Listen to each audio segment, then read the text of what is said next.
ছাত্র যুব ডিওয়াইএফআই এর ব্রিগেড সমাবেশ আর সেই সমাবেশের আগাম বুদ্ধদেব ভট্টাচার্যকে বাড়ি গিয়ে আমন্ত্রণ জানিয়ে এসেছেন গতকাল মীনাক্ষী মুখোপাধ্যায়রা।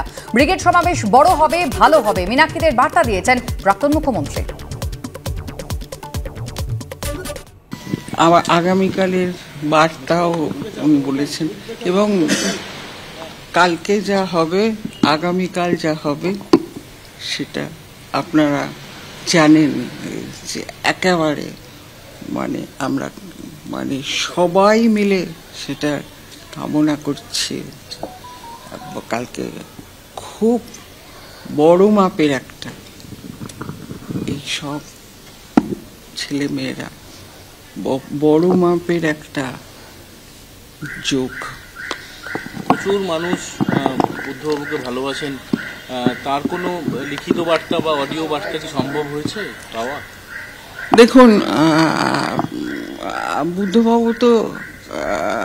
বুদ্ধবাবু একলা তো বুদ্ধদেব বাবু না। বুদ্ধবাবু হলেন পার্টি, সিপিআইএম কমিউনিস্ট পার্টি, তার একজন সদস্য হিসাবে সব সদস্যের সঙ্গে মিলিয়ে জড়িয়ে তার অস্তিত্ব। বার্তা তো নিশ্চয়ই দিয়েছেন, মীনাক্ষী বলেছেন, ধরেছেন, অভিনন্দন জানিয়েছেন। কালকের ব্রিগেড বড় ব্রিগেড, ভালো ব্রিগেড হবে বলেছেন।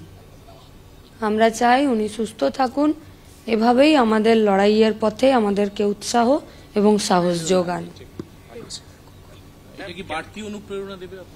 আমাদের কাছে এটা চিরকালের বাড়তি অনুপ্রেরণা, সাহস এবং আমাদের কাছে আবেগ, যে আবেগের জন্য গোটা রাজ্যের যুব সম্প্রদায়, যে আবেগের জন্য গোটা রাজ্যের মানুষ তারা লড়াইয়ের মাটিতে টিকে থাকার সাহস পান।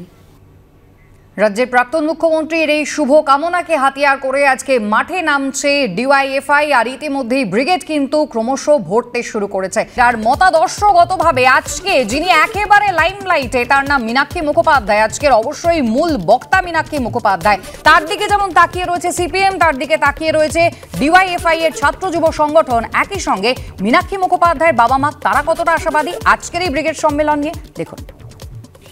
মেয়ে হিসাবে, বাবা হিসাবে না, আমার একজন কমরেড, সে হচ্ছে অনুভূতি এইটাই হচ্ছে যে বর্তমান অবস্থায় দিল্লি এবং রাজ্যের যে সরকার, তাদের যে মানুষ মারার নীতি, সেই নীতির বিরুদ্ধে সমস্ত স্তরের সারা পশ্চিমবাংলা সমস্ত যুব এবং ছাত্রদিকে যে রাস্তায় নামিয়েছে, যেটা হচ্ছে প্রকৃত দাবি, সেই দাবি আদায় করার জন্য আজকে ব্রিগেডের যে সভা, তার জন্য আমি গর্বিত। সকল মানুষের জন্য আজকে লড়াই করছে, ন্যায় বিচারের দাবিতে, চাকরির দাবিতে, এবং নানা পশ্চিমবাংলায় রাজ্য বা কেন্দ্রের যে দুর্নীতি, সেই দুর্নীতির বিরুদ্ধে লড়াই করছে এবং লড়াই করার একটা বিশাল জায়গা পেয়েছে এবং সারা রাজ্যের মানুষ তার পাশে আছে।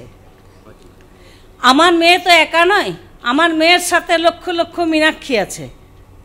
সেই সমস্ত মানুষের সহযোগিতা নিয়ে লড়াইয়ে নেমেছে এবং সেই লড়াইকে জারি রাখার জন্যে আমরাও সমর্থন করছি।